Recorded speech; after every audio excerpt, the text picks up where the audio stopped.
everything that has preceded us is still inside us.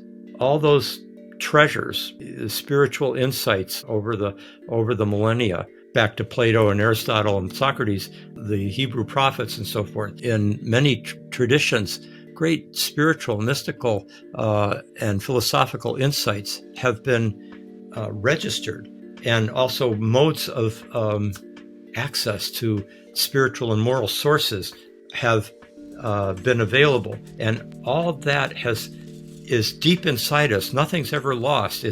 We're a multi-leveled beings, and the deeper levels of our soul, of our psyche, is basically history. I mean, history's inlaid deep in us. Welcome back to the transmission, my friends. Michael P. here. We, of course, spend a lot of time riffing on, around, beneath the mystery in this media vessel and all of its ups and downs and sideways monotonies.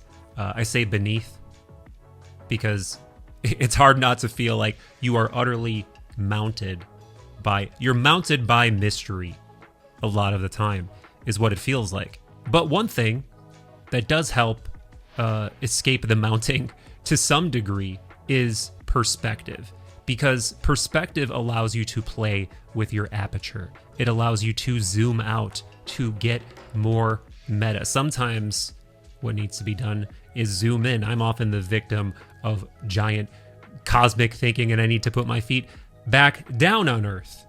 But whatever it is that you need, perspective does help one see beyond their own reality tunnel, past their own idiosyncratic, myopic little point of view that they've developed. And one of the most valuable sources of that perspective for me as of late has been this book, Passion of the Western Mind by Richard Tarnas, because it's an incredible overview of Western thought that spans from ancient Greece to the current dominant thought paradigm. And I know that sounds overly ambitious, and I really think it would be if it weren't so damn successful at what it seeks out to do. And I must say, even though I just said you should not get too absorbed in your own reality tunnel, I was tickled by the fact that there is a noticeable undercurrent in Passion of the Western Mind of the living mystery in the form of Platonism, eventually the thought of Jung and other depth psychologists, and just generally the sort of romantic, mythopoetic, esoteric spirit. And I guess I'm double tickled because we have the author of said masterpiece, Dr. Richard Tarnas, with us in this very mind meld. As mentioned, he's the best-selling author of Passion of the Western Mind and Cosmos and Psyche. And this is one of my favorite bits of his biography. Richard was the program director for the iconic Esalen Institute for a decade. If you don't know, Esalen was really the cultural and philosophical axis mundi of the world for a while, at least for the kind of thought that I'm interested in. Terence McKenna spoke there, Alan Watts, Stan Groff, Joesph Campbell, Ram Dass. So Richard rubbed shoulders with and befriended many absolute legends, and he's one himself. He's also the founding director of the graduate program at the California Institute of Integral Studies called the Philosophy, Cosmology, and Consciousness Program, and he is now Professor Emeritus, as he has recently retired. I could absolutely go on about his bio, but let us commence, my friends. All the links that you're going to need for Richard Tarnas are in the description. Same for Third Eye Drops. And on that note, my friends, it is of the utmost importance that you tickle all the buttons. Massage that algorithm with a like, a sub, a comment, a share. Also, my friends, if you haven't yet, check out our immense back catalog of mind melds that exist only in the audio dimension. That is, do subscribe to Third Eye Drops wherever you listen to pods, because those episodes will never be up here on YouTube. And if you would like to go deeper, rap with me, meet hundreds of other like-minded Wonder Dippers via a book club, monthly Wonder Gym Zoom hangs, get physical rewards, and more. Initiate yourself and support us at patreon.com/Third Eye Drops. I hope to wrap with you there. But for now, my dear friends, let's meld minds with the brilliant, legendary Richard Tarnas. I'm so glad to have you here. You know, there's a certain amount of ceremonial guest fluffing that always happens. But in your case, I'm truly, truly honored to have you on the show because you just exemplify the ethos of this show so much. And you've done so much work that has opened my eyes and introduced me to new, really important ideas. So I'm just really excited to chat with you. Well, it's kind of you to say. Glad to be here and looking forward to our conversation. So where better to start than it seems to me, perhaps the line of thinking that may be most influential on you, and it definitely is on me, and that's the Platonic tradition.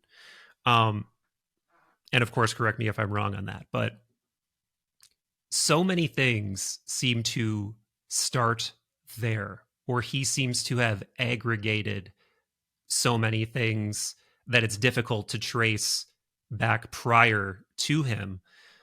So I'm curious, when in your studies did Plato first come to mind, and when did he really start to influence your thinking? Well, to tell the truth, it started in my senior year of high school.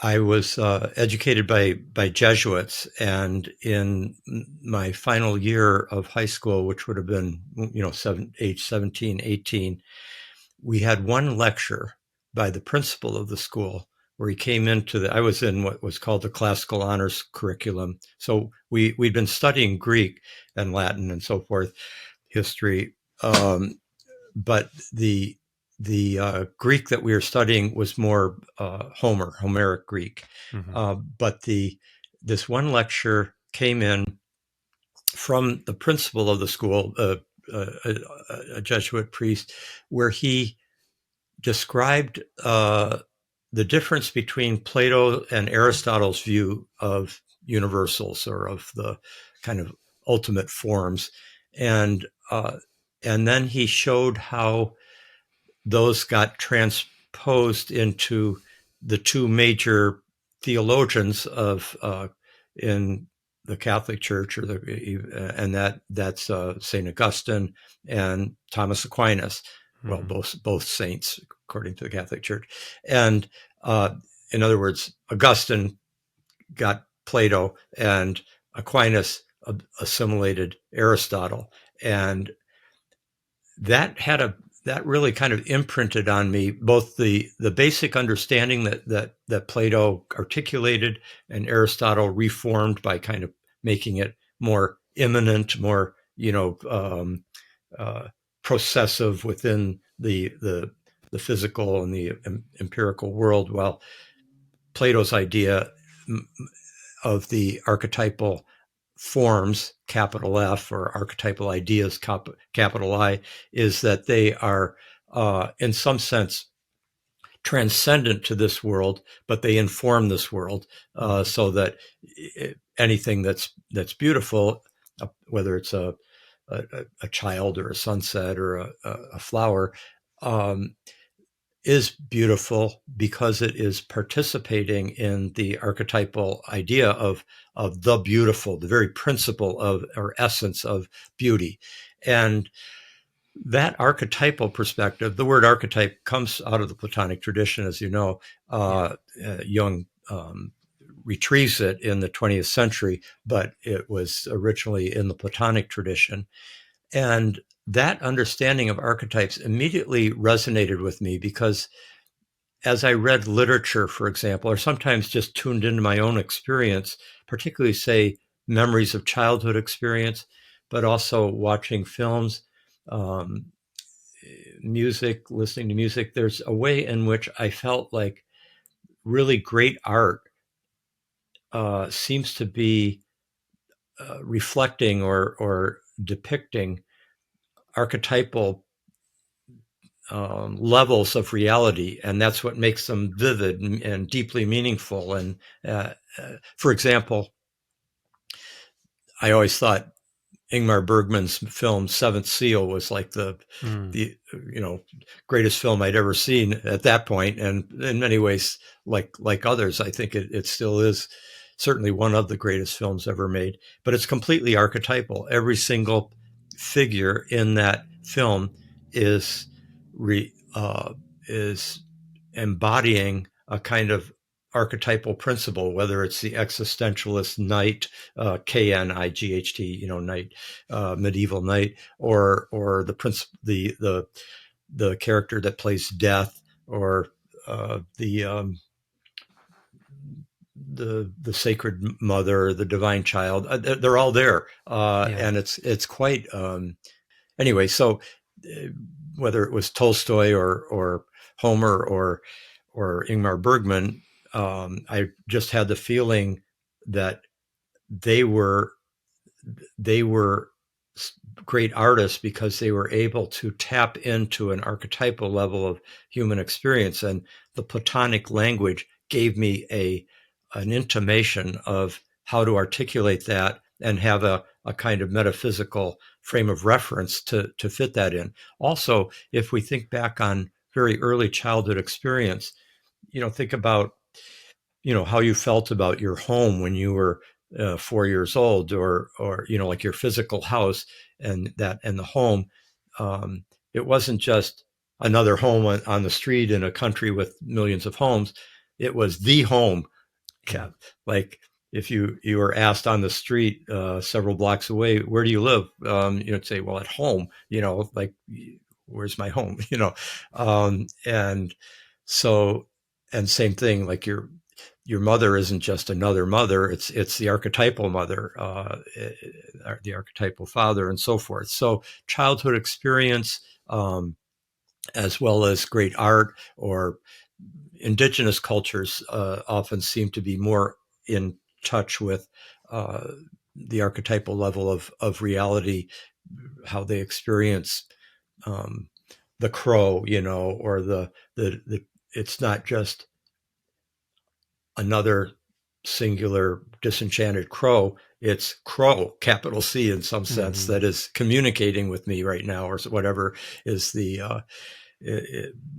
situation. So, in all those respects, I felt like Plato had opened up an understanding that eventually I came to realize was part of a much longer evolutionary process, whereby many philosophers, or the great mythologies of the past that preceded Plato in different cultures, and philosophers after Plato, like Aristotle, would bring in another take on it, or Augustine and Aquinas another one, or then the ways in which Jung, of course, recovered the notion, and the various Jungians, like say James Hillman, Yeah.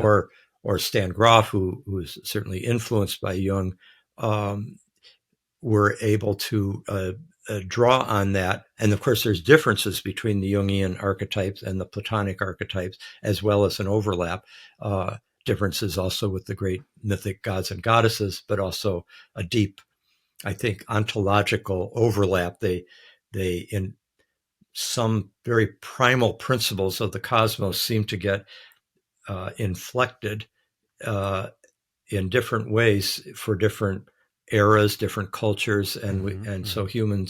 human beings experience different faces of the god, so to speak, or of the gods, of the archetypal powers, according to whatever kind of cosmology they live in, the larger worldview of their moment in history, uh, their philosophical bent, and so forth. And and each one, like Aristotle, adds something to Plato. Plotinus adds something to Plato. Jung certainly opens up and adds something, although he also pulls back on some things too, which perhaps we might look at later. Yeah.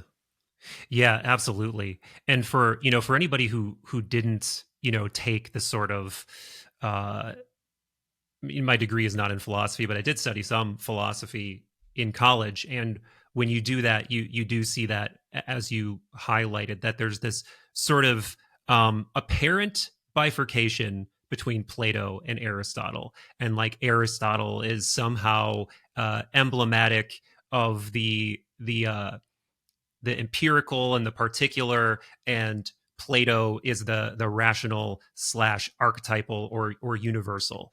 And then this ends up being a big thing that people are trying to collectively work out throughout the history of ideas, which you cover at length in an incredible way in your book Passion of the Western Mind. But I think for personal sense making, this really is an important thing to spend a little bit of time feeling out, because there's a big epistemological difference between the universals being an ontological reality or just an idea, right?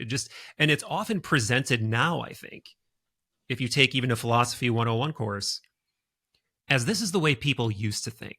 People used to think, like the mind was somehow primary, and that these apparently universal qualities of mind that today we would call archetypes, that Plato called forms, that those things were then somehow more real, and then this material world is less real.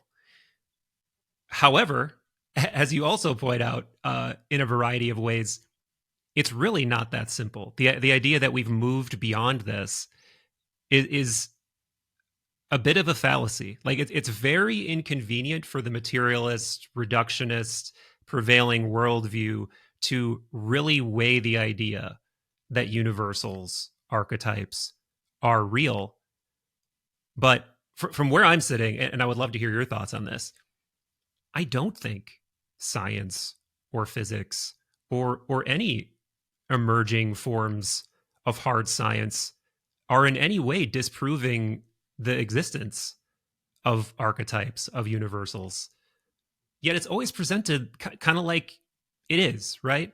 That's one of the reasons why I wrote Passion of the Western Mind, was as a kind of response to the the whole tendency within, say, contemporary philosophy, to do that kind of to make that kind of assumption that basically we moderns know a lot better than what those ancients were thinking. This kind of bizarre superstition, this projection of their own creation onto the universe. We know that the universe is basically a collection of particular objects in mechanistic, energetic interaction, but there's no any meaning, any forms that we give in our cognition to understanding that is coming from the human mind. We're projecting our meanings if we think that there's something beyond just that one particular object that we're looking at this point. And if you read Bertrand Russell's History of Western Philosophy, for example, it's just, he'll set out Plato's view and then quickly jump in with, well, of course, this is ridiculous. And here's why. And it's just a kind of parochial assumption that we have reached a point of intellectual clarity and scientific knowledge that really puts these past perspectives, spiritual, metaphysical, of many kinds, just into the realm of human wish fulfillment and subjectivity, rather than and really kind of eliminating the larger metaphysical project, except that they're not quite admitting that they have an underlying metaphysics right there, which is basically a materialist, disenchanted metaphysics, and one in which it is dependent on an historically rather limited and contingent perspective that has emerged in the last few hundred years in one civilization, but that the vast majority of humankind in history did not embrace, but instead were much more had the experience of being embedded in a universe that was intrinsically meaningful and that also was informed by spiritual dimensions rather than kind of erased in a flatland perspective. So yeah, that's I wanted to write a narrative history of Western thought that gave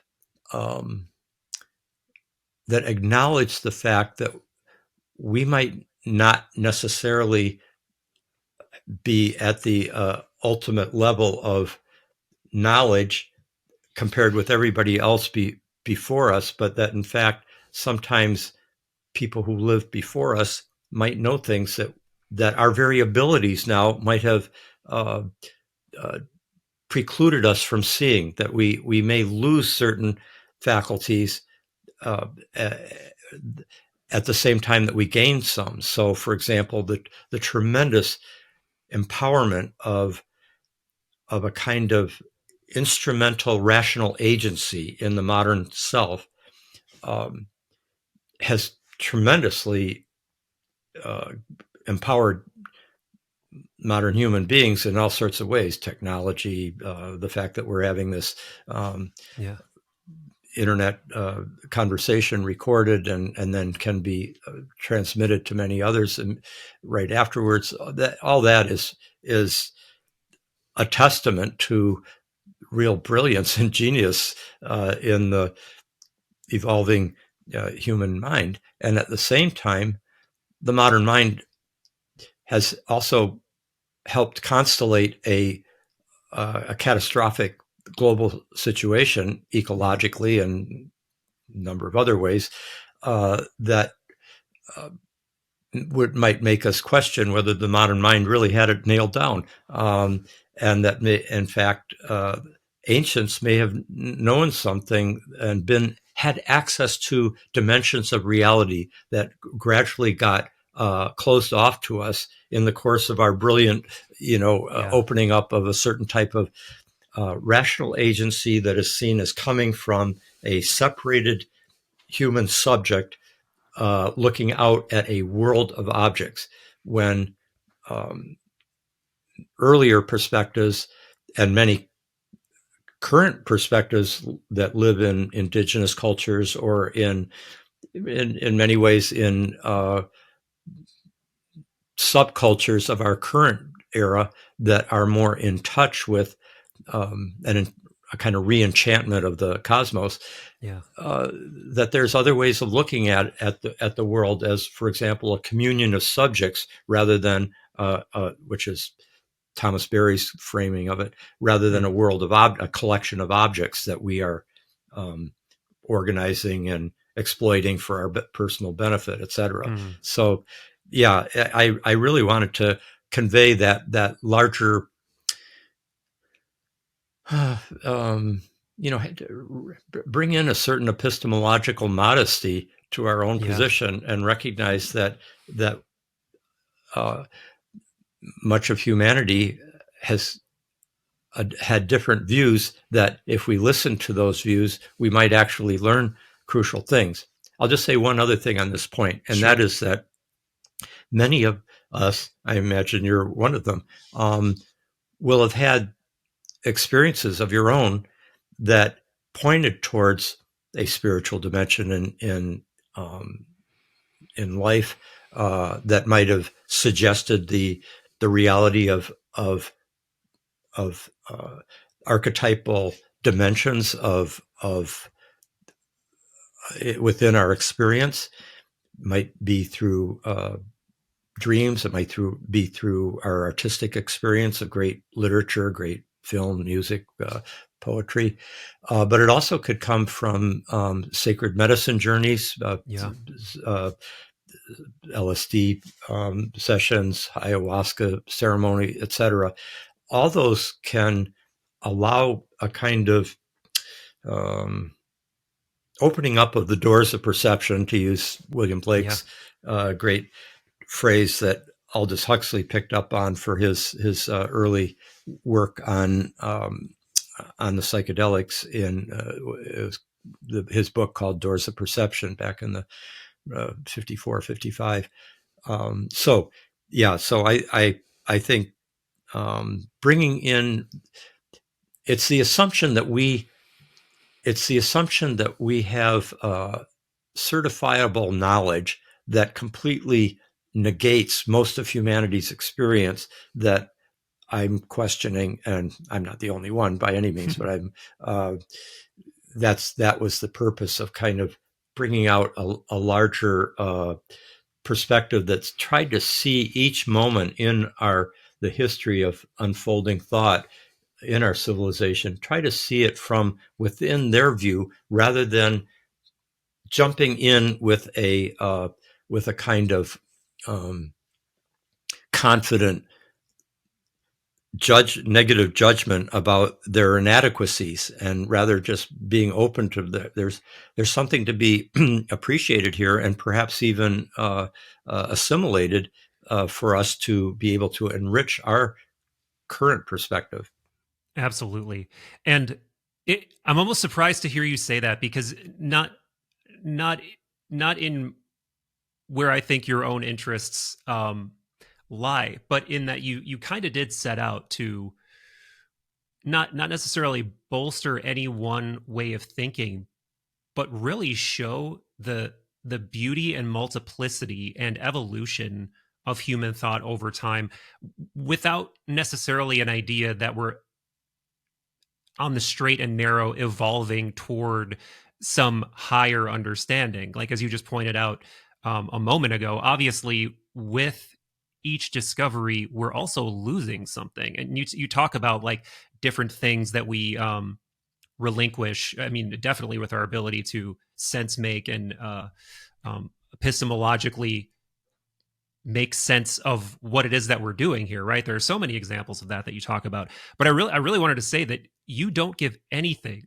short shrift in Passion of the Western Mind. Like, it seemed to me you really took your time and painstakingly covered every major feature of Western thought, and it blew my mind, because I can see myself waxing poetic about Platonism and Western esotericism and panpsychism and all these other things that I'm interested in, but I would have a harder time really lovingly summarizing certain aspects of it. But you did it all, man. You did all of it, and it was beautiful. But one thing that I wanted to mention before we get too far away from it is this idea of what it is that we lose, and this idea, not necessarily an idea, but not even tangentially to that, but directly related to that, what you think some of those things might have been. Because when you read something like the Timaeus, let's say, I mean, it is just rich with layers of embedded wisdom, geometry, what sound like things that must have been gleaned from perhaps visionary mystical experiences, Pythagorean harmonic theory. There's just so much in there that every time I talk to somebody like you, or just who's interested in this, I got to ask the question, what do you think their modes of knowledge acquisition were? Because clearly there was a rigorous intellectual component. Like, they were all studying geometry. Like, as you're well aware, on top of Plato's Academy, it apparently said, "Let none ignorant of geometry enter here." So there was that component, but there clearly must be these other more inward facing or even mystical, contemplative kinds of knowledge acquisition, because there are things posited, like, again, like using the Timaeus as an example, that clearly they could not know. Like, for example, they literally equate human beings with stardust. And that's not something we discovered until 2,500 years later. But there it is. There it is in black and white from 500 BC or whatever. So with a different view of Stardust at that point. true. Yes, Yeah. true. Uh, and a different view of human beings too, and of the whole cosmos. But making that connection between the the the macrocosm and the microcosm, they were definitely doing that. I think yes, they were.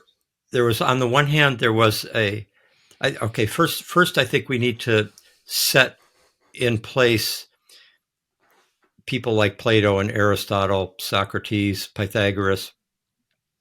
They sometimes, I think one historian of ancient Greece said something like, he said the great contribution of Greek civilization to uh, the world was basically done by 50 brilliant brains in Greece. Mhm. Uh, but what that view represents, in a way, that kind of atomistic understanding of us as separate beings, and there's geniuses, and then there's the run-of-the-mill people, etc.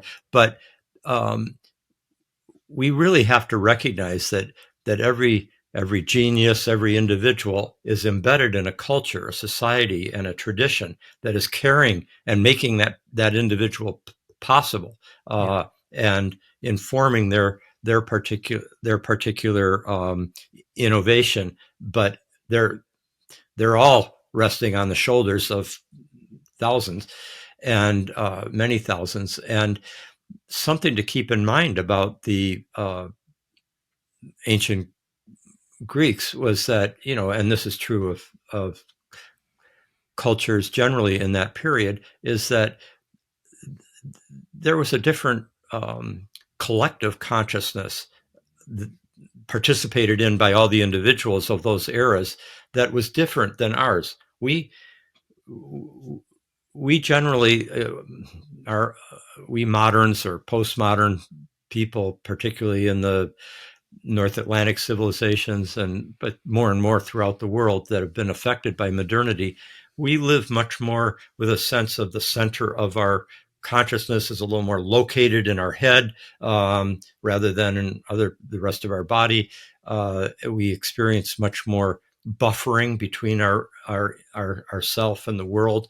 We have much more of a sense of an inner reality, and then there's the outer world, and that boundary is sharply distinguished just in our ordinary experience. Not just This isn't just theory. This is Yeah. also just what we actually experience. And people, from what we can tell from the records of the past, as well as from the testimony of say contemporary indigenous cultures today, that they have a much different lived uh, experience, a different phenomenology, to use the Yeah. the Yeah. the, the philosophical term, of everyday life.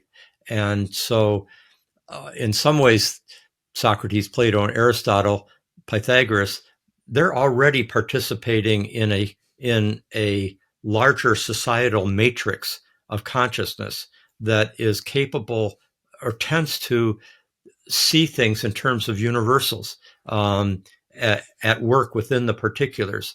And because the entire notion of the entire mythological sensibility is one that is working with universals,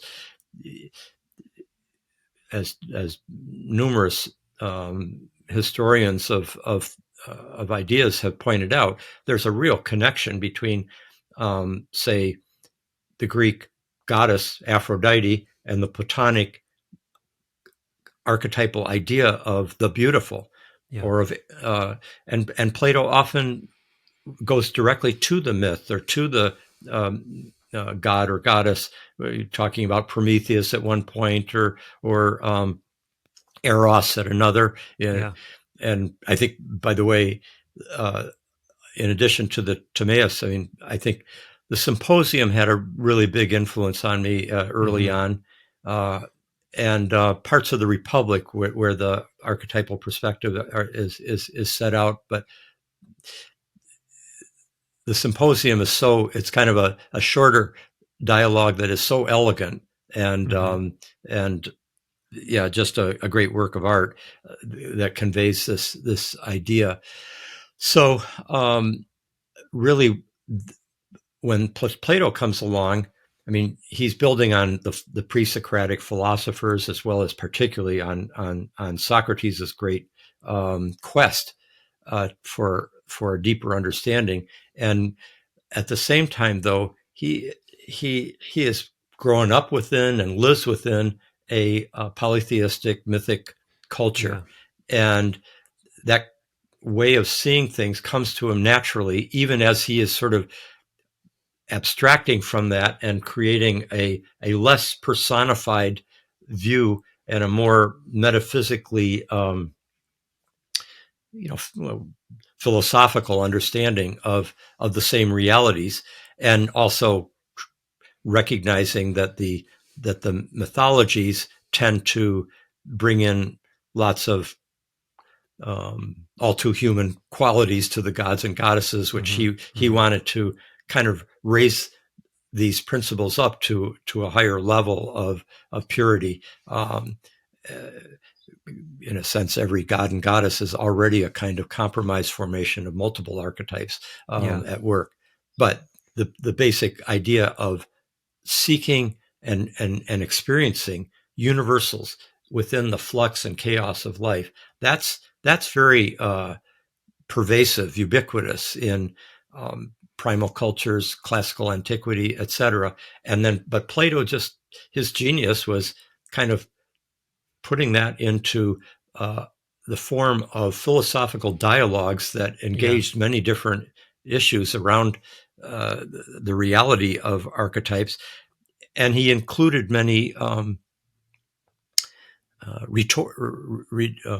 criticisms of that view, which then people like Aristotle developed. And the one thing I would just mention to you about when you mentioned Aristotle at the beginning, in relationship to Plato and that classic dichotomy between the two of them, one emphasizing the transcendent archetype and the other emphasizing the immanent particular, the universal over the particular.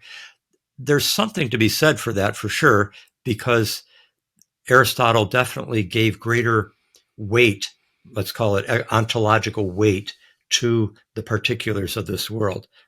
But he felt every particular became itself by embodying a universal, a form that actualized it, that moved it from potential to actuality, like the acorn turning into the oak tree. Yeah. And in that way, he really is carrying on the Platonic archetypal insight, but he is, in some sense, bringing it into a more incarnate understanding, and also a more dynamic one, because of his whole understanding of potentiality to actuality, and his recognition of what he called the formal cause, which is more Platonic, and then the formal cause and the final cause, which really brings in the final cause is like what when a particular object or being or person, a tree, moves from the potential state into the fully mature actualized state. It is always that's the final cause. It's moving towards its destination, its final purpose, its embodiment of what was always in potential before. So in all those respects, Aristotle's basically a Platonist, and that's why there's a famous sentence by Alfred North Whitehead that it's not an exaggeration to say that all of Western philosophy is a series of footnotes to Plato. There's a certain truth to that, but at the same time, Aristotle is bringing in a new inflection of that Platonic view, and which is beautifully captured in the famous painting that the school of Athens that Yeah. Raphael has in Rome, where Plato and Aristotle are in the center of many philosophers that are in discussion. Everybody's there, everyone from Socrates and Diogenes to Ptolemy and Plotinus is yeah, in there. Yeah. yeah. Hypatia, I believe, is in there. Mm-hmm. And so in that, at the center, though, in pride of place, are Plato and Aristotle, and I think for good, justifiable reasons. But Plato, of course, is pointing towards the heavens, towards the transcendent, in a sense, also towards the stars, where he particularly Yeah. wanted to align ourselves with the perfection of the heavens. But while Aristotle's gesture with his hand is out towards, he uses his hand to kind of gesture towards the world, towards this world, and that there's a dialectic there. The two of them represent a great unity, and it's true that universal and particular are carried in there, but I also just want to recognize that Aristotle is in continuity with Plato too. Definitely. Yeah. And I mean, he upholds some of the core, ontological Platonic ideas, like, the first cause and like many things. But I do want to kind of go back to the symposium a little bit, because it is a fantastic dialogue. And I love that it brings kind of a human dimension to Socrates and some of his students too, because what are they doing? They're hanging out and drinking. And it starts out with them saying, "We drank too much last night, so let's not drink too much tonight. Like, instead, let's have this discussion about love and beauty and what these things really are."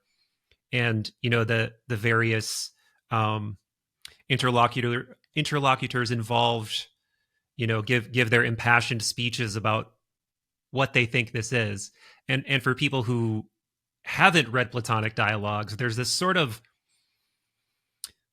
undressing of an idea, right? It's like you kind of start at these cultural levels and the familiar understandings of these things, but then you see where they fall short, and you see where they are sort of like these lesser versions of something that must be truer on some kind of more transcendent level. And it all kind of culminates in Socrates talking about this discussion he had with this mysterious priestess named Diotima.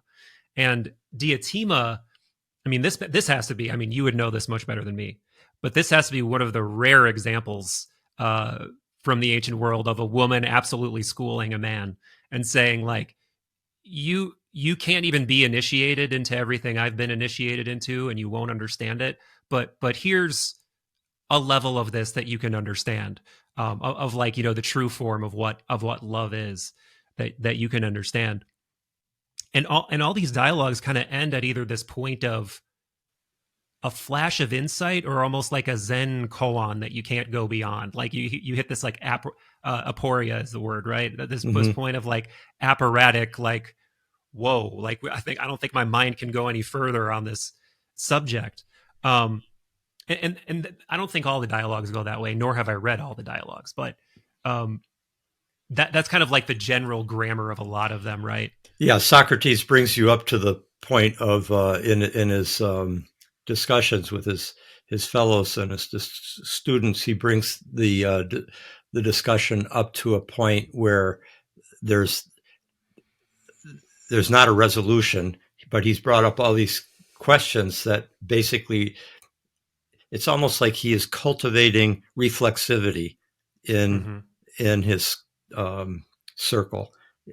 How to be, which is basic to philosophy today, to this day, which is basically reflecting on first principles, reflecting on, well, when you say that this person is a just person, or that's a just law, in what sense? What do you mean by justice? Is it because the king of this society says it's just, or because the assembly has decided it's just? But what about when a subsequent government says that's an unjust law and we need to change it. Well, we're in the midst of then that right now a little bit, figuring out like, well, can a president be arrested? Can a president be charged with a crime? What happens if we decide a president can't be charged with a crime? Like, we're yeah, a lot of unprecedented situations are being faced right now on that front, for sure.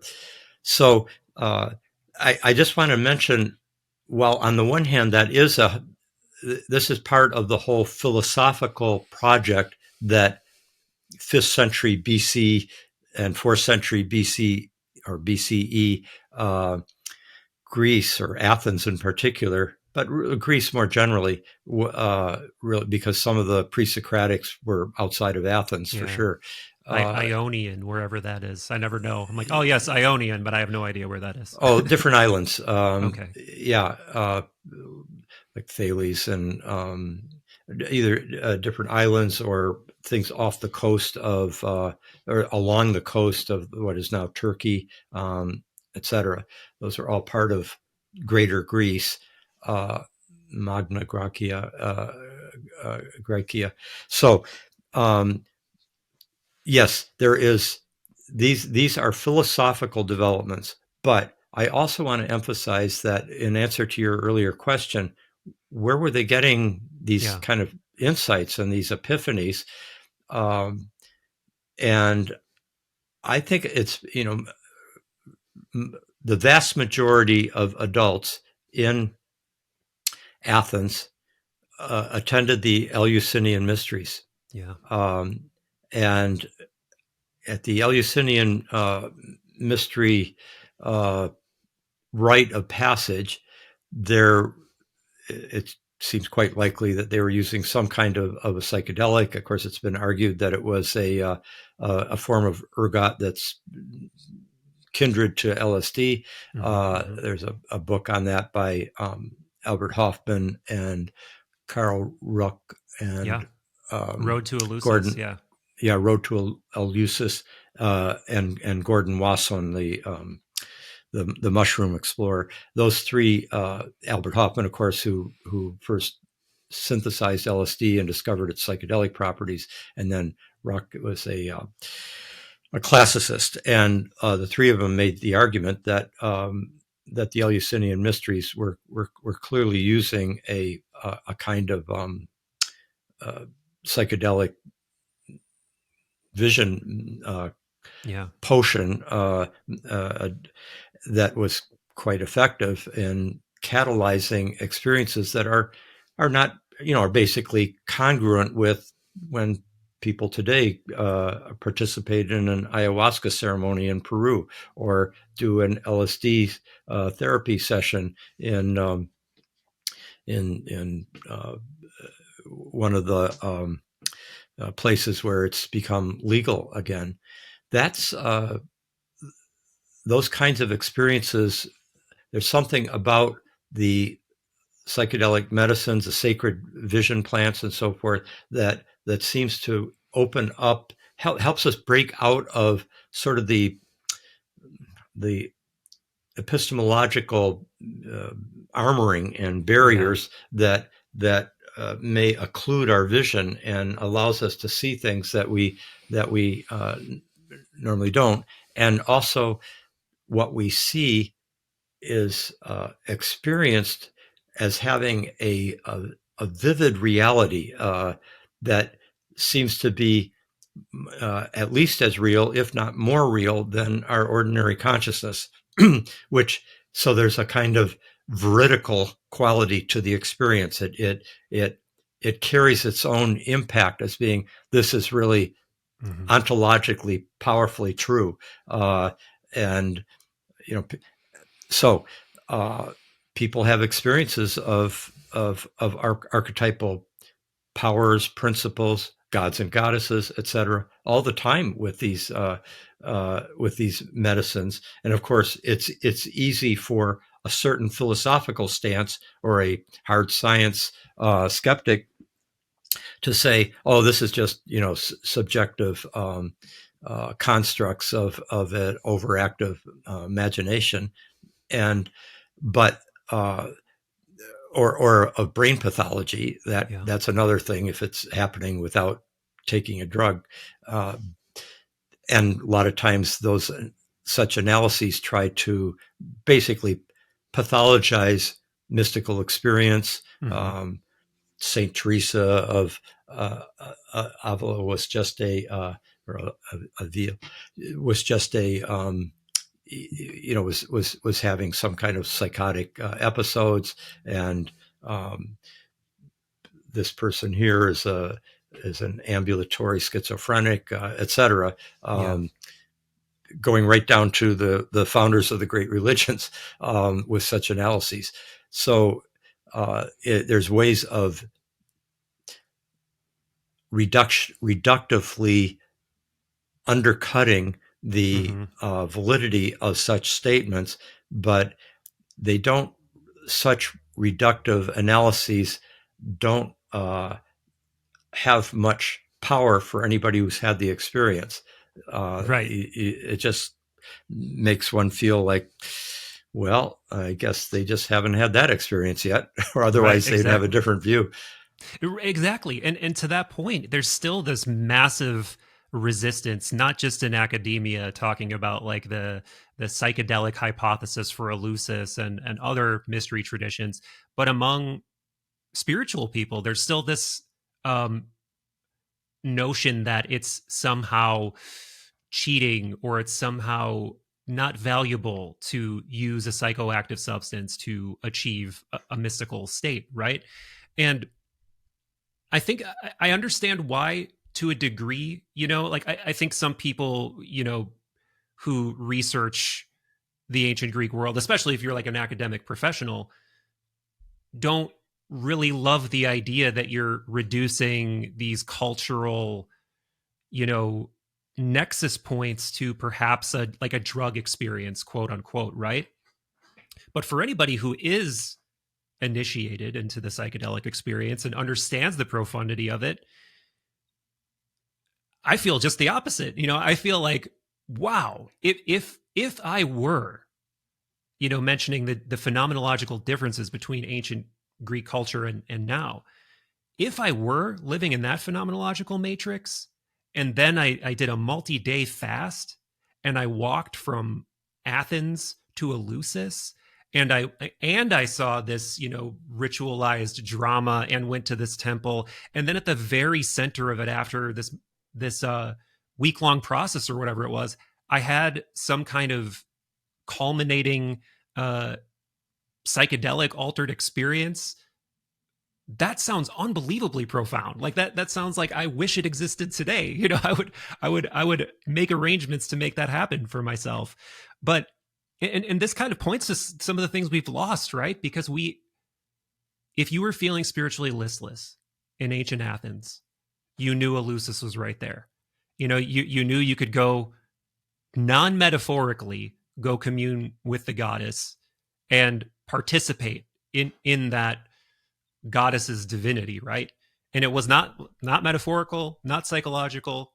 It was something you could really go do, and all the thinkers of the highest caliber held it in high esteem. There's quotes from a who's who of Greeks and Romans talking about how wonderful and beautiful And the experience ineffable. was. Yeah. How's that for something we've lost? Like what? I mean, man, like even as someone who's had a lot of really powerful psychedelic experiences, and I have gone to the Amazon and I've done it in that context, you're still returning to this cultural container that coerces you into, if not taking it entirely seriously, you're at least forced to try to shoehorn those insights and understandings of self back into mundane reality in a way that does not really comport, in a way that you're struggling at best to make ends meet on. So I yeah. think something in line with what you're saying. Albert Hoffman, who was quite an extraordinary individual. I mean, he died a few years ago, over age 100. The last time I saw him in Switzerland, Stan Groff and I visited him, and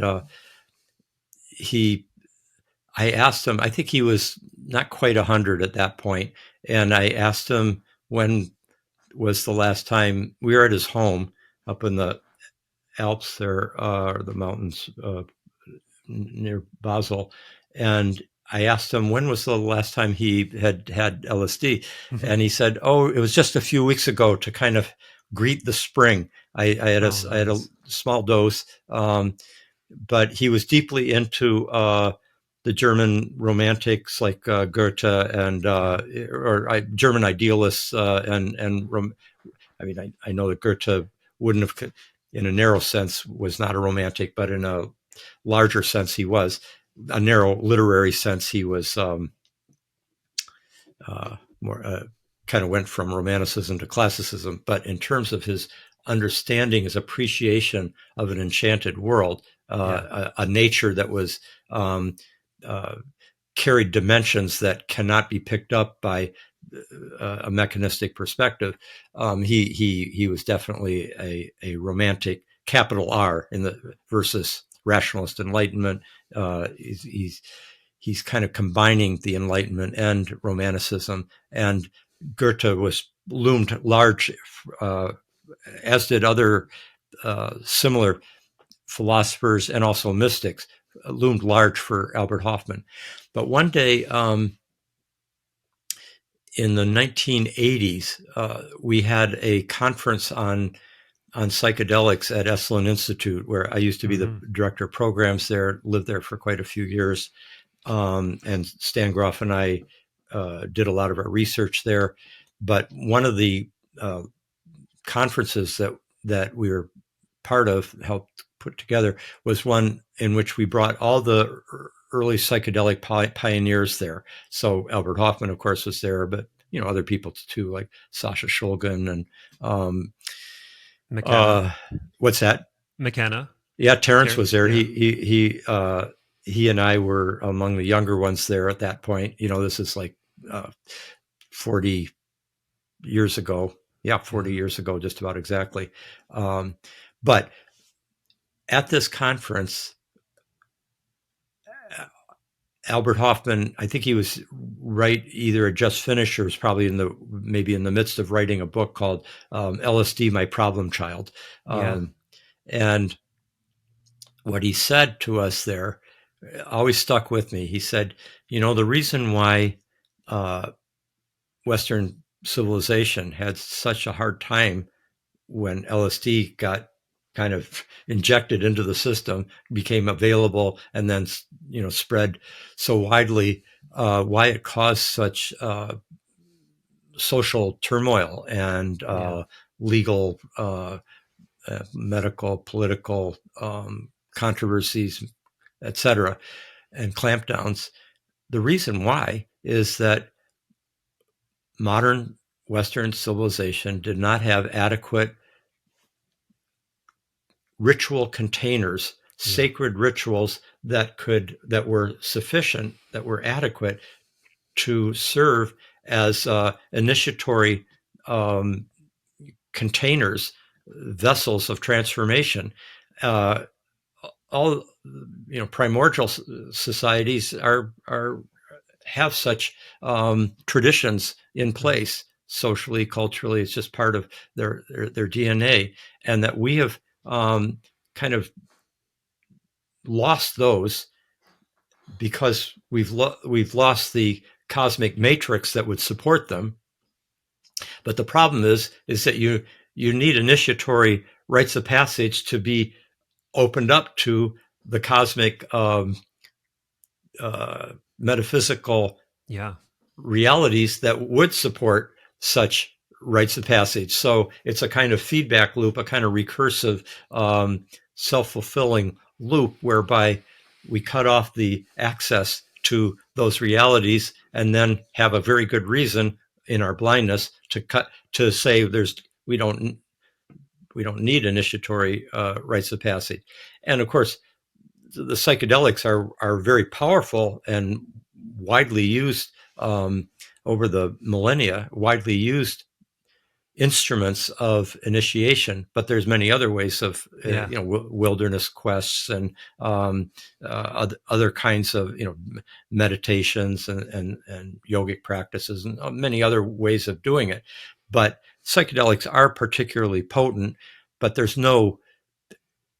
I think one of the points that some spiritual people might feel is not they're not comfortable with about the use of psychedelics is it can seem as if the the disciplined loyal path of a spiritually devoted person who's following a tradition or doing meditation or prayer or working on themselves hard year after year, and then this anybody can just take a drug with 200 micrograms, hardly anything, and they suddenly have these experiences. It's not fair. And plus, do we have any evidence that it really has a transformative effect on these people? And the fact is, we can be graced with powerful spiritual epiphanies, but not necessarily integrate them. And that takes hard work. I mean, the 1960s is a testament to how, on the one hand, a whole culture was transformed by it, totally reshaped our music, our films, our dance, our theater, clothes, social relations, all sorts of things were transformed for the entire society by the powerful intervention of psychedelics and particularly LSD at that point. But there were casualties. There were people who, did not have adequate preparation. Tim Leary, who I liked personally, but he didn't do any favors to the society by becoming a kind of Pied Piper messianic figure for kind of undisciplined use of psychedelics. Yeah. You don't mess with these things. They're sacraments. They're very powerful sacraments, and one needs elders or guides or shamans or highly skilled psychotherapists to be able to navigate these powerful kinds of experiences. So I think there is something to be said for the fact that psychedelics can have powerful effect and powerful illuminations, but there's also an element of integration that needs to happen, and that takes time. It takes moral integrity. It takes hard work, etc. Particularly, as you mentioned, bringing it back into a society and perhaps even into one's interpersonal relations that don't think very highly of your experience. And then you might have to. That's where it can take. Well, we all find different ways of bringing our illuminations into the world as skillfully as we can. And I think the kinds of podcasts that you do, or the kinds of, graduate school teaching I've done over the years, or the books are my attempts to put out my Trojan horses into the mix. Yeah, it might make you do something stupid like quit your job and start a podcast. That's kind of what it did for what it did for me. But I quit slowly, responsibly over 7 years. But anyway, counts. yeah, right, yeah. What is 7 years in the scheme of the Mysterium Tremendum? But yeah, that's such a good point, Richard. That LSD to the spiritually bereft POV of the modern mind, it's kind of like a molecular UFO, right? It's just like, I don't know what this is. I'm going to blow up my own epistemological matrix and expose myself again to, I'll use the word again, Mysterium Tremendum, maybe Mysterium Fascinosum on a good day, and just have my mind blown.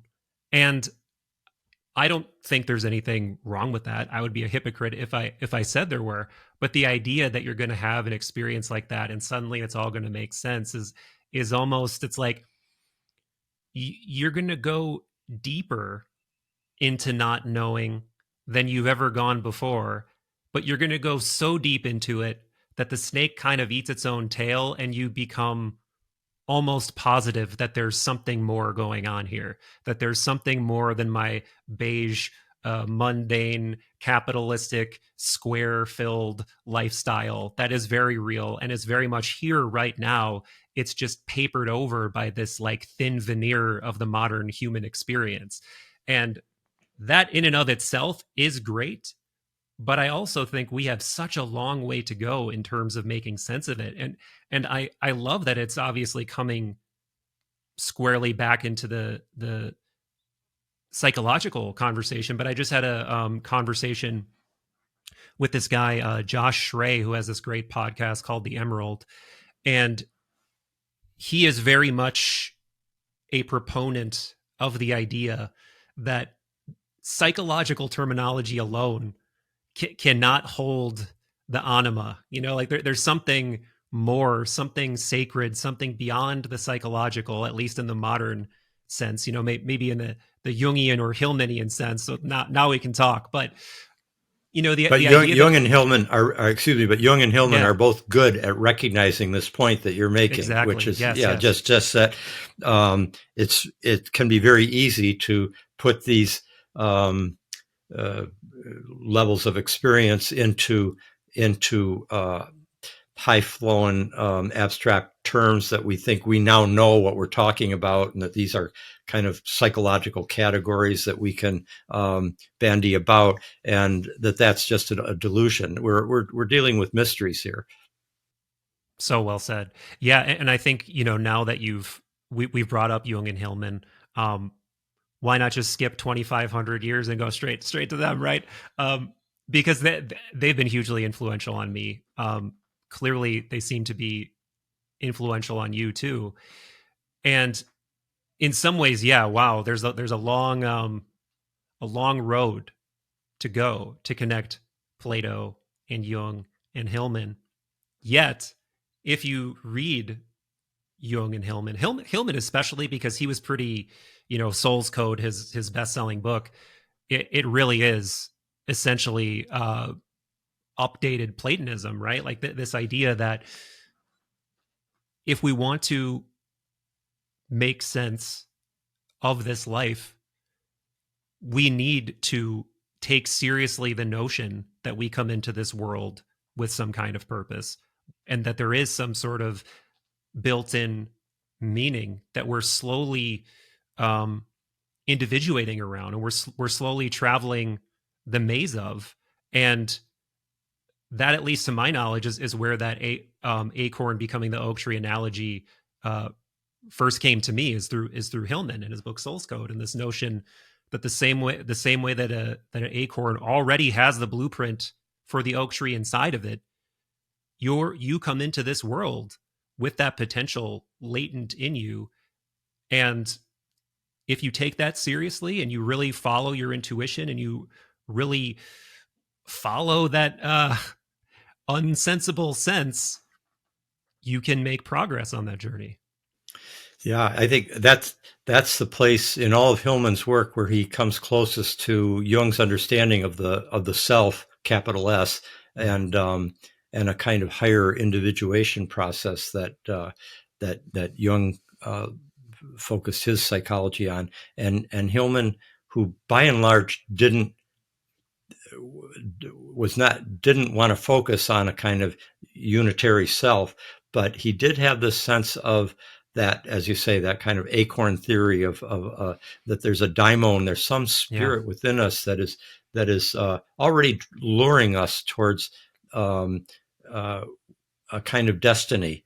And I like just you see this all the time if you read, as I like to do, perhaps more even now in my 70s, but I've enjoyed reading obituaries like in the New York Times of people as they pass to get a kind of short life history, and you really see the acorn theory in action. Or, for example, I was just preparing some thoughts about Ingmar Bergman, who we talked about earlier with the Seventh Seal, and how even at 8 years old, was he? I think he was like 8 years old. He asked his wealthy, I think it was like a great aunt or something like that, or someone who could, who was going to be getting gifts for them at Christmas time, and he asked specifically for a camera himself, and he was so disappointed when the camera was given to his older brother and he got a teddy bear or something. And it was just, but he already had that quest. And of course, as soon as he could, he got one, and the rest is, is history. And that, happens over and over again. Louis Armstrong being given the cornet, he's an orphan in New Orleans, and from the poorest part of the society, and yet he's given this this musical instrument that he, more than any individual who'd ever lived, was able to just bring new creative brilliance to, and totally transform music in the 20th century, so that every time we hear an improvised solo, whether it's in jazz or rock and roll or any other form of music, we're listening to the influence of Louis Armstrong. But there's something already, some daimon, some spiritual lure that was in place already early in his life to help him become who he was to become, and then in turn he helps the society, or the musical culture of our society, to actualize what's potential in it in a way that wasn't there before. So yeah, that's Hillman did very great work with that book. The direct Platonic connection with Soul's Code, and it's such a genius way that Hillman did this, is he took the myth of from Book 10 of the Republic, which is this myth about a soldier who has a near-death experience. He, sees the entire sort of process of and inner workings of reincarnation, and then, again, talking about this kind of different sense-making matrix that the Greek world had. It was a common belief that each person had a personal daimon, as you referenced, that we had this sort of guide that was attached to our fate at our soul's kind of cosmological conception.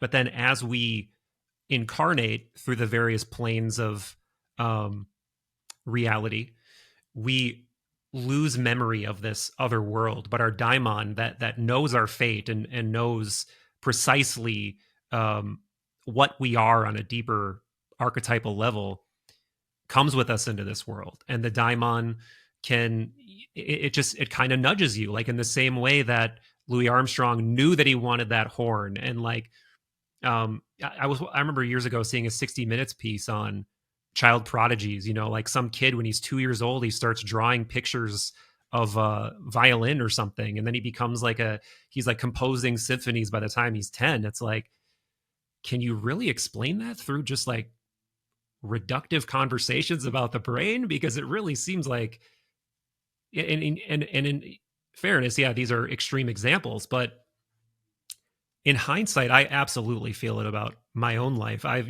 been kind of obsessed with these big questions ever since I can remember. And I think that in many ways led me to what I'm doing now. And I got to ask you, as someone in your 70s, does that feel resonant with you? This sort of paradigm of thinking of yourself as coming into this world with some kind of at least fate light, and having some kind of guiding presence. Does that so resonate? A personal destiny, if we can take out any inflation out of the term destiny, and just because we each have our personal destinies, I think. Not that it's all predetermined. You were using the term nudge, and yeah, there's a lure which nudges us in certain directions, but we're also having to grope too, because the universe seems to let us know things about our life and our future on a need to know basis. It doesn't even writing a book. I think people who write books that are at all creative entities, they have the life of their own, and you can think that you're going to write a certain book, but then the book that is creatively coming through you may take a different form. That was true of Passion of the Western Mind, which I didn't start out as writing a epic narrative. I really just wanted to contrast the worldview and understanding of archetypes of Plato compared with Jung, and how did we evolve from that Platon, a view in which Plato's view of the archetypal ideas made a lot of sense, namely that these were the fundamental principles of cosmic reality itself, until we get to depth psychology in the 20th century with Freud, William James, but particularly from Jung on, and the notion of these archetypal forms as being not the fundamental principles of the cosmos. His focus was fundamental principles of psyche of the how did we, like Jung didn't want to say for sure like what the metaphysical fundamentals were, the cosmic fundamentals. He said, I'm an empiricist. I work with people in the psychological realm of the consulting room, and what I know is the intrasubjective realities of the people I'm talking. I can't say anything about the universe in itself. Well, Plato and Aristotle were all about the universe itself, and they had a much different sense of the human relationship to the whole, and human knowledge was seen quite differently. So how did we get from there to there? And to do that, I had to tell the story of the disenchantment of the universe, and the moving of meaning from the universe into the human subject, and eventually into the brain, the reductive understanding of certain forms of modern science.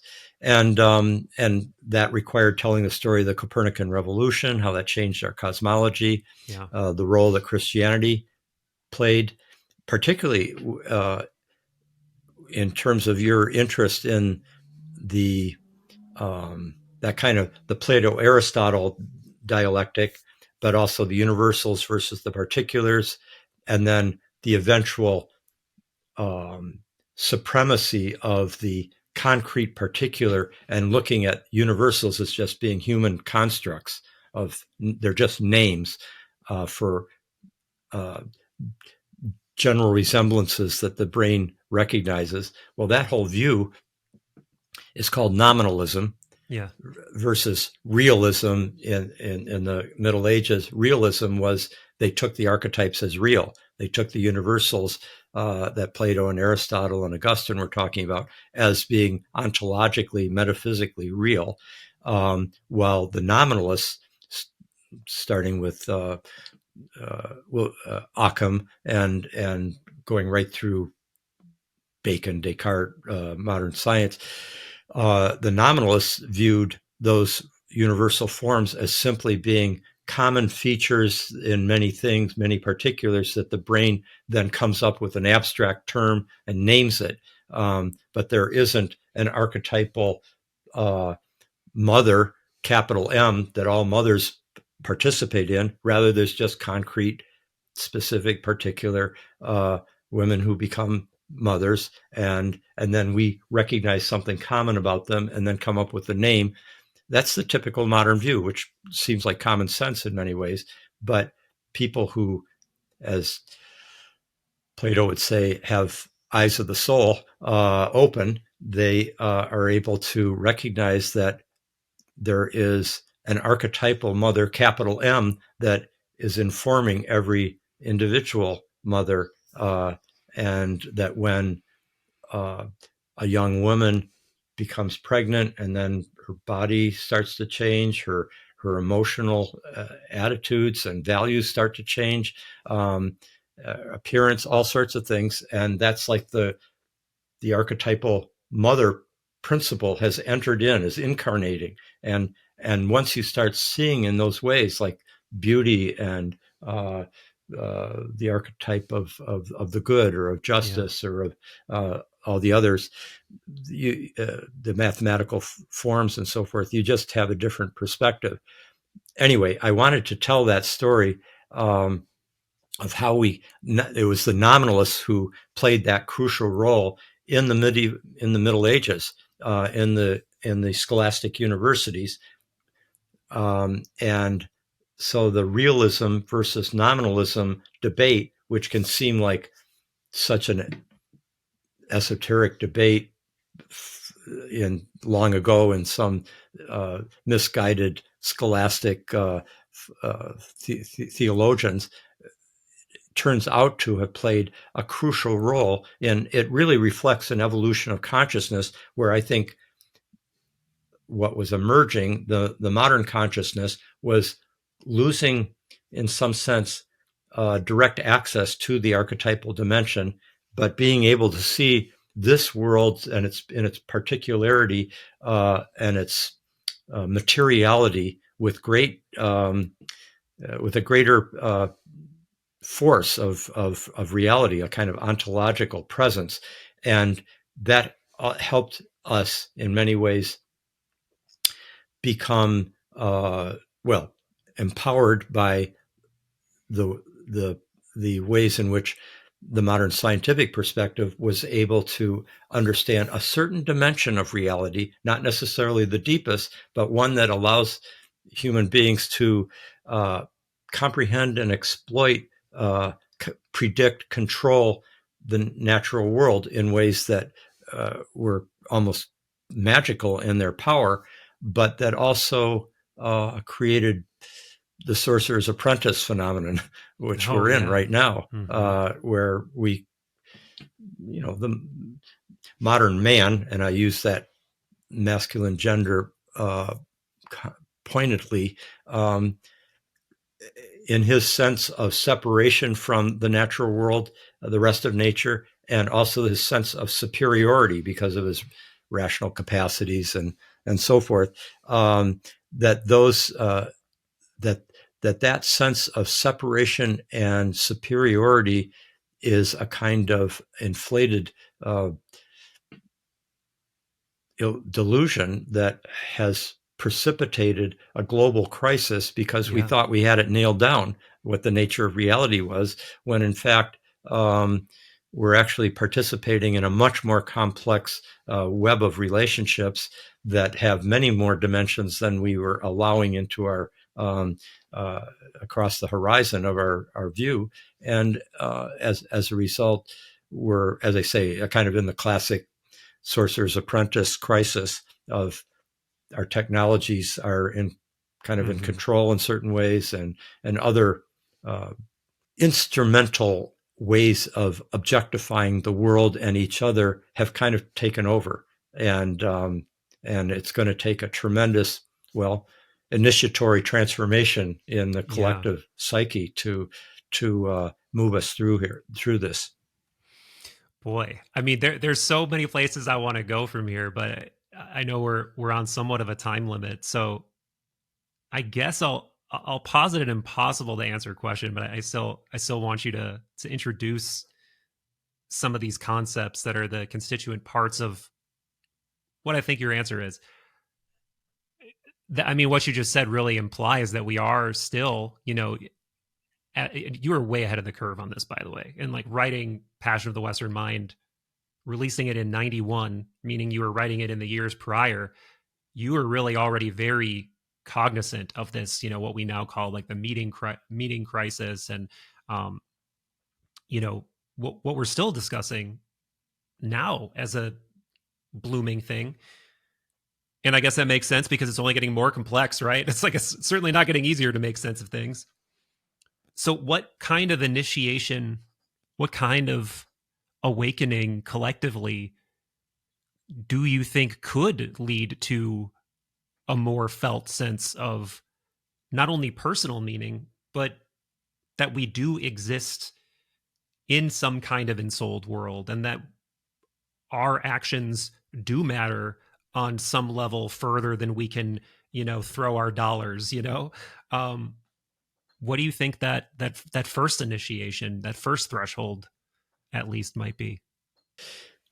Well, yeah, that's a very, very good point. And in a way, part of the reason for writing, you're right about Passion of the Western Mind. I wrote it all through the 1980s, which was Wow. my 30s. I'm born in 1950. So, and I'd pretty much finished it by 87 when I gave it to the end of 86, early 1987. I gave it to Stan Groff and Joesph Campbell, Houston Smith, a couple of others to read. But it and it got picked up pretty quickly by a publisher who wanted to publish both that and Cosmos and Psyche.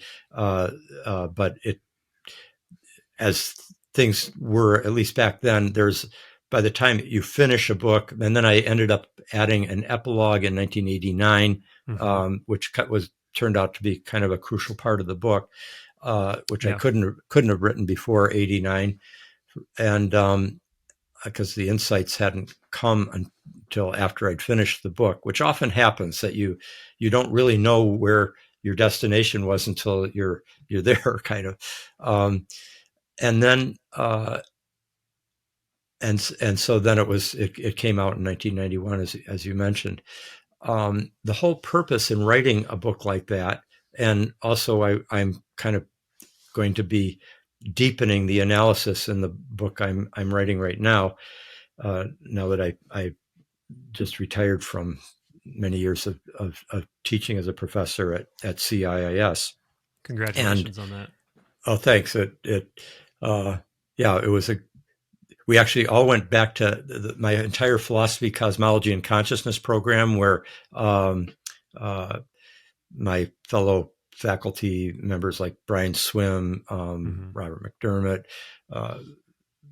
Matt Siegel, the great Whitehead and German philosophy scholar, many others. We've had this program in place, but for 30 years, I started it back in 93, 94, and after 30 years, the founding generation, Robert McDermott, Brian Swim, and myself, retired, passing the baton on to the next. Boy, really, we have brilliant scholars and teachers have taken the baton from us to carry on the program. But we all went, 120 of us went to Esalen Institute last month to kind of celebrate the passing of the torch and our retirement. And it turned out it was exactly 50 years earlier, March of 1974, that I first came to Esalen, met Stan Groff, and kind of began the research that made Passion of the Western Mind and also Cosmos and Psyche possible. We could visit those topics on another occasion sometime if we want. Let's do it. Let's do it, please. But the main, I wanted to trace that history, and and the reason that I treated, as you said, the opponents, as it were, of the mystical perspective, let's call it, or of the enchanted worldview, or things like that, and how that or those perspectives, the disenchanted ones, the ones that led to the mainstream modern philosophy, modern science, etc., and the kind of almost mechanistically oriented society that we live in many ways. What I wanted to understand how we got here, but something deeper. I both wanted to trace the background of the crises we're in, and open up, bring in concepts, perspectives from that long tradition that preceded us that might enrich our current horizon of understanding, expand it. And so that was one purpose there, and to, in a sense, serve as a kind of diagnostic tool for how did we get here?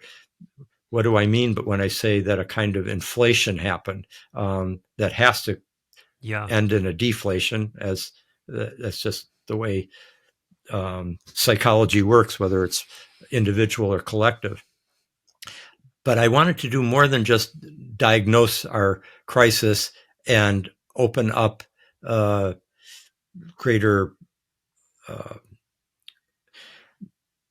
intellectual and moral, spiritual sources for our enrichment today.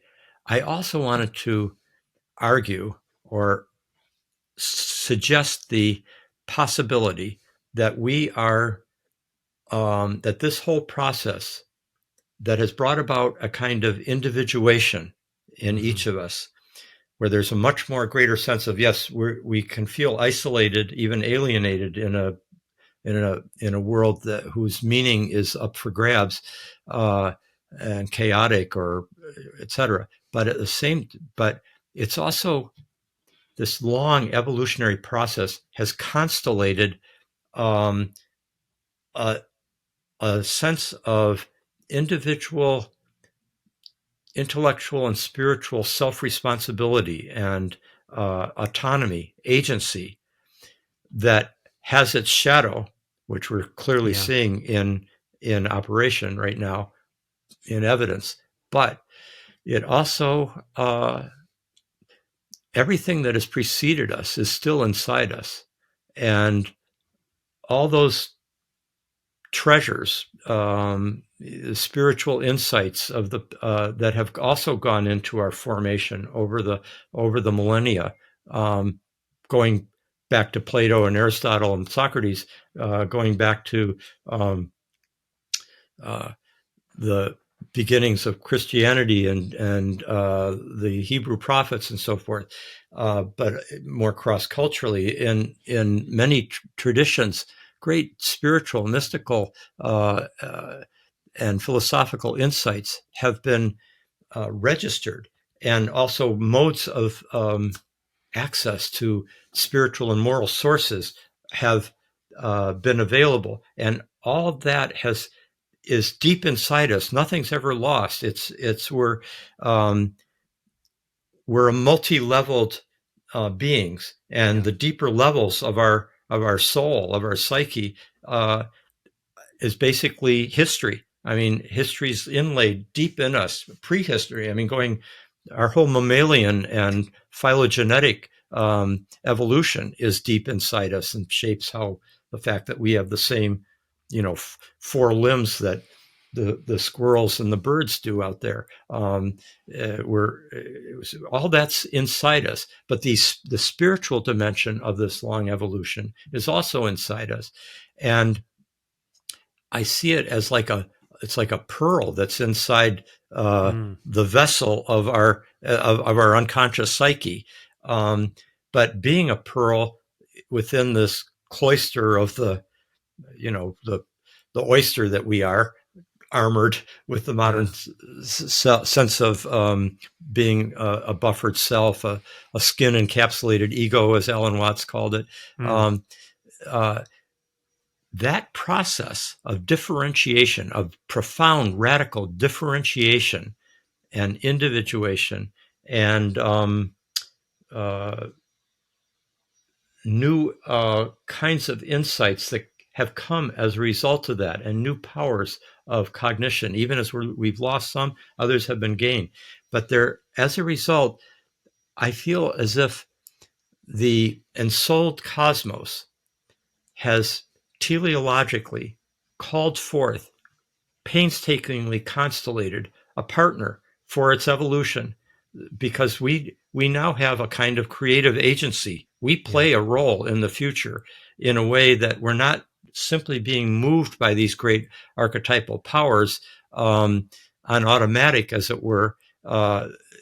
We the kind of hyper development of reflexivity, of what's called in philosophy like second order thinking, where we think about how we think these things. We question our assumptions. We try to get what are the underlying principles that make us see this. That level of reflexivity, uh, and the capacity to recognize our shadow, for example. Uh, these are these are crucial capacities that actually could make possible a kind of sacred marriage between the animate universe and the um, the human being in all our, as Shakespeare said, how like an angel, and at the same time, the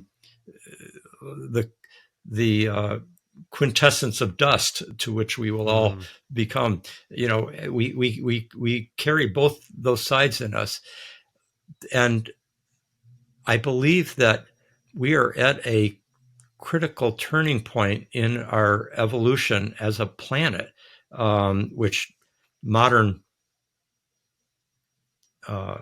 anthropos, the Anthropocene era that we're in, that we have constellated a crisis, but in some sense the universe has constellated a crisis through us that is perhaps a birth, not just a catastrophic ending.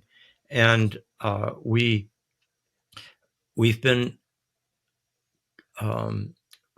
painstakingly formed in such a way that we now have both the freedom and the capacity, the responsibility for playing a role with our will, with our agency, with our whatever courage and imagination and compassion that we can bring to this great moment that we're in, that could permit the possibility of a new heaven and a new earth, a new mode of being, but only if we go through a kind of dying to our old identity. And a dying to our old identity means we have to go through an initiation. We have to go through a death rebirth process. And my sense is that this particular juncture that we're in, which has reached such catastrophic proportions because of the climate crisis, is that more and more people are basically participating more and more consciously in the larger reality that humanity is going through a kind of near-death experience. And near-death experiences, this confrontation with mortality on a planetary level, can permit the possibility of a spiritual opening, the way many people's near-death experiences. I mean, if the one thing about the most common feature of near-death experiences is that when people come back from them, it reconfigures their moral values. They have a totally different sense of, okay, now I think things are important that I didn't think were as important, and things that I used to think were really important seem like fluff now compared with what I now value. That kind of spiritual opening is in some sense a possible epiphany that the collective is in the process of going through as a result of the global crisis we're in. There's many ways we can respond to this global crisis that could be, much less exalted level. But many, many people, when you get to this, the extremes of human experience, birth and death, the veil between this life and a larger reality gets thinner, and you start to get, which Plato was talking about there in the myth of Ur, and which in a sense has been encompassing the background of what we've talked about our entire conversation here, which is that we're at we're at a point right now where the sheer nature of our crisis may be playing a an evolutionary role in our opening to a new form of identity, a new sense of what the human being is, who the human being is, and who we are in relationship to each other, to the larger Earth community, and every other being uh, that has on this planet, that all of whom have spiritual dignity. It's not just human beings have spiritual dignity. It's it's a it's an opening to the democratization of spiritual dignity throughout the entire Earth community, and ultimately embracing the cosmos. So that's kind of the meta Mm-hmm. view that I am trying to serve. Yeah, and you do a really great job at the end of Passion of the Western Mind, outlining a lot of this. How and I was feeling this, like really going through the history of ideas in this way. You do start to feel like you do have this kinship with the ancient world and all these people that you talk about, and you really see how thought itself and the human psyche has evolved and how it's understood itself throughout time, and that we're all still participating in that. I actually have a quote that speaks to some of this. If you have a couple more minutes, I know we're already going over, but and it's this: it's nature becomes intelligible to itself through the human mind. In this perspective, nature pervades everything, and the human mind, in all its fullness, is itself an expression of nature's essential being.